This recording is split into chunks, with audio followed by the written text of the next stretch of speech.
नमस्कार दोस्तों, आप सभी का स्वागत है आपके अपने YouTube चैनल पर। दोस्तों आज की वीडियो में बात करने वाले हैं MTNL स्टॉक के क्वार्टर 2 रिजल्ट्स के बारे में। कंपनी के नंबर्स अभी डिस्क्लोज हो चुके हैं और अभी के टाइम कंपनी के आखिरकार रिजल्ट्स कैसे आए हैं वो चीज़ भी हम चर्चा करने वाले हैं। और साथ ही साथ दोस्तों इस स्टॉक की जो कर्ज पर क्या अपडेट रहने वाली है, क्या डिविडेंड बोनस कंपनी ने पे आउट किया है या नहीं, तो वो चीज़ भी हम चर्चा करने वाले हैं। पर उस चीज़ को जानने से पहले बता दो दोस्तों, बाय सेल के लिए कोई रिकमेंडेशन सजेशन नहीं रहने वाली, ओनली एजुकेशन पर्पज़ के लिए जानकारी आप लोगों के साथ साझा की जा रही है। फिलहाल सबसे पहले अगर इस स्टॉक के रिजल्ट्स पर अगर हम नज़र डालें तो आज की जो क्लोजिंग थी, पहली चीज़ काफ़ी अच्छी नजर आई, 44.33 रुपये के ऊपर, जो एक अच्छी तेज़ी के साथ क्लोजिंग रही है। अभी हम दोस्तों कंसोलिडेट डेटा के ऊपर हम चर्चा करने वाले हैं, तो आखिरकार डेटा कैसा आया है। तो अभी कंसोलिडेट डेटा का यहाँ पे देख सकते हैं कि कंपनी का जो राउंड फिगर मेंशन किया है वो करोड़ के अंदर मेंशन रहने वाला है। और इस रिजल्ट के लिए अगर कंपनी के दोस्तों रेवेन्यू की अगर हम खासकर चर्चा करते हैं तो कंपनी का जो ऑपरेशन से जो रेवेन्यू मिला है वो 174 करोड़ का रहने वाला है। अदर इनकम अगर चेक करते हैं तो 152 करोड़, और टोटल रेवेन्यू दोस्तों जो रहने वाला है 326 करोड़ का। यानी कि रेवेन्यू में कहीं ना कहीं एक अच्छी रिकवरी नजर आई है। अब रेवेन्यू जो देखने को मिल रहा है वो पॉजिटिव वाले देखने को मिल रहा है, पर अभी रिजल्ट अगर हम चेक करें तो दोस्तों कहीं ना कहीं इस रिजल्ट में कंपनी को फिर से लॉस मेकिंग का जो डेटा है वो यहाँ पे नज़र आ चुका है। क्योंकि कंपनी के जो नंबर्स हैं वो पहली चीज़ काफ़ी वीक नज़र आए हैं, क्योंकि यहाँ पे देखने को नज़र आएगा कि कंपनी के रिजल्ट्स में कहीं ना कहीं जो फिर से जो उतार चढ़ाव थे वो हमें नजर आए। क्योंकि लास्ट रिजल्ट के ऊपर कंपनी को लॉस हुआ था दोस्तों 773 करोड़ का, और इस रिजल्ट के अंदर लॉस हुआ है दोस्तों 890 करोड़ का। 890 करोड़ का जो लॉस यहाँ पे देखने को मिल रहा है तो वो दोस्तों एक बड़ा लॉस रहने वाला है। क्योंकि कंपनी का जो लॉस मेकिंग का जो डेटा है वो कहीं ना कहीं उतार चढ़ाव के साथ भी नजर आया है, पर मेन चीज़ ये रहने वाली कि कंपनी का बड़ा लॉस यहाँ पे देखने को मिला है। तो इसी के रिगार्डिंग कहीं ना कहीं कंपनी का दोस्तों कल मार्केट में फिर से उतार चढ़ाव ज़्यादा हो सकता है। रही बात दोस्तों डिविडेंड बोनस को लेकर, तो कंपनी ने इस रिजल्ट के लिए दोस्तों कोई भी डिविडेंड बोनस पर अनाउंसमेंट की नहीं है।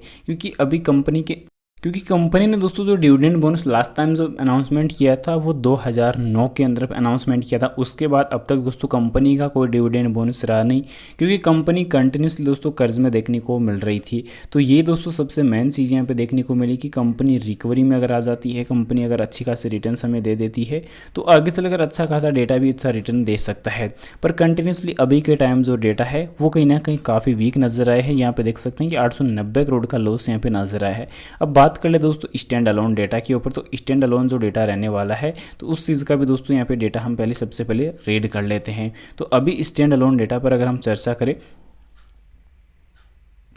तो यहाँ पे दोस्तों जो स्टैंड अलोन डेटा रहने वाला है तो उसमें फिर से कहीं ना कहीं वीकनेस हमें नजर आई होगी।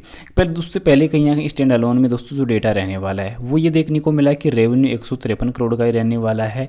उसी के साथ साथ कंपनी का जो लॉस नजर आया है तो वो कहीं ना कहीं काफ़ी वीक जा सकता, सॉरी 158 करोड़ का कंपनी का रेवेन्यू रहने वाला है। अब इसके अंदर लॉस जो रहने वाला है 888 करोड़ का नजर आया है। अब 888 करोड़ का लॉस देखने को मिलने वाला है स्टैंड अलोन के अंदर, और कंसोलिडेट डेटा के अंदर रहने वाला है 890 करोड़ का लॉस है। तो ये दोस्तों कंपैरिजन कहीं ना कहीं अगर देखा जाए तो काफ़ी वीक जा सकता है, क्योंकि कंपनी को कंटिन्यूसली लॉस मेकिंग का जो डेटा है वो भी यहाँ पे देखने को मिला है। पर इसमें मेन चीज़ क्या देखने को मिल रही है दोस्तों कि कंपनी की एसएसपी सितंबर महीने का जो डेटा है, शेयर होल्डिंग पैटर्न का जो डेटा है वो कैसा है, उस चीज़ को जानने से पहले बता दूं, चैनल पे नए हो दोस्तों चैनल को फिर से सब्सक्राइब कर लेना और बेल आइकन नोटिफिकेशन ऑल फिर से सेलेक्ट कर लेना। और साथ ही साथ दोस्तों बाय सेल के लिए कोई सजेशन रिकमेंडेशन नहीं रहने वाली।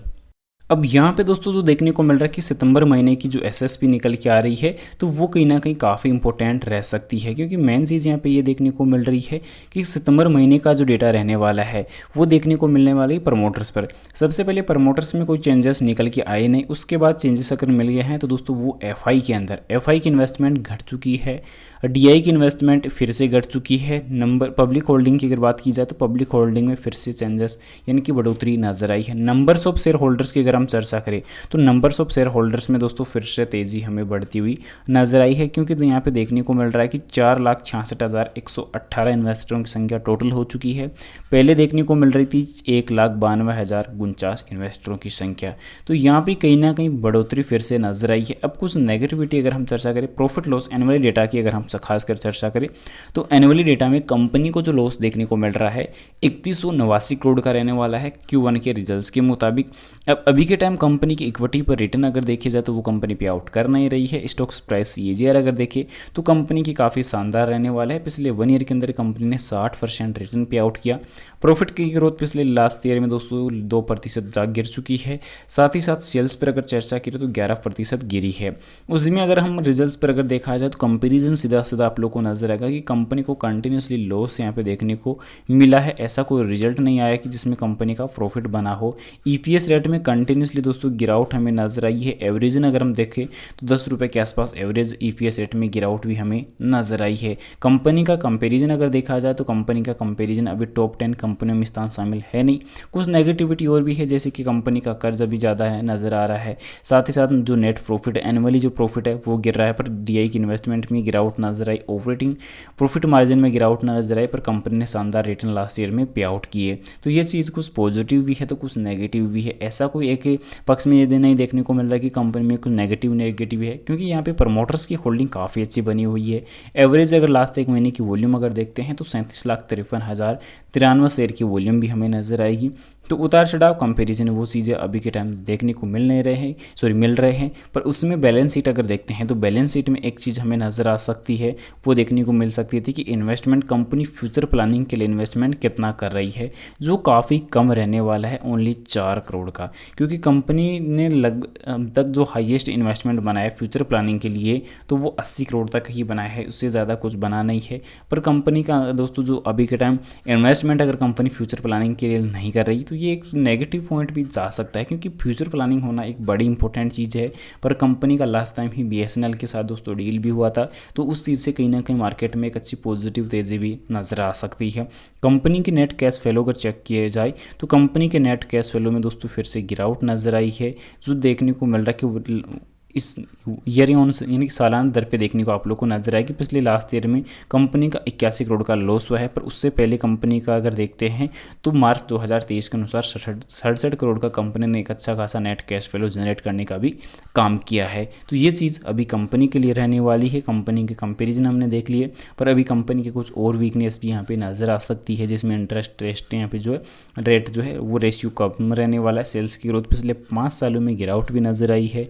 कंटेंट लिबिलिटीज़ 9,012 करोड़ की रहने वाली है। अर्निंग में अगर देखा जाए तो 662 करोड़ अदर इनकम रहने वाली है, और कर्जदार के दिन हाई बताए जा रहे हैं। कुछ नेगेटिविटी अभी टाइम रहने वाली है। पॉजिटिविटी में प्रमोटर्स की होल्डिंग कंटिन्यूसली ग्रो कर रही है, ये एक सबसे इंपॉर्टेंट चीज़ देखने को मिल रही है, और कंपनी रिटर्न देने में कैपेबल फिर से नजर आई है। फिलहाल दोस्तों आपकी नज़र में से स्टॉक के ऊपर बेसिक जानकारी हो कमेंट सेक्शन में जरूर से बता देना। उम्मीद करूंगा जानकारी पसंद आई है। पसंद आए तो वीडियो को लाइक और चैनल को सब्सक्राइब जरूर से कर देना। फिलहाल दोस्तों एजुकेशन पर्पज़ के लिए जानकारी आप लोग साथ साझा की है। बाय सेल के लिए कोई रिकमेंडेशन कोई सजेशन नहीं रहने वाला। मैं सेबी रजिस्टर्ड नहीं हूँ। इन्वेस्टमेंट करने से पहले अपने फाइनेंशियल एडवाइजर की सलाह जरूर ले या खुद की रिसर्च जरूर से कर ले। Thanks for watching this my video. जय श्री कृष्णा। Thanks for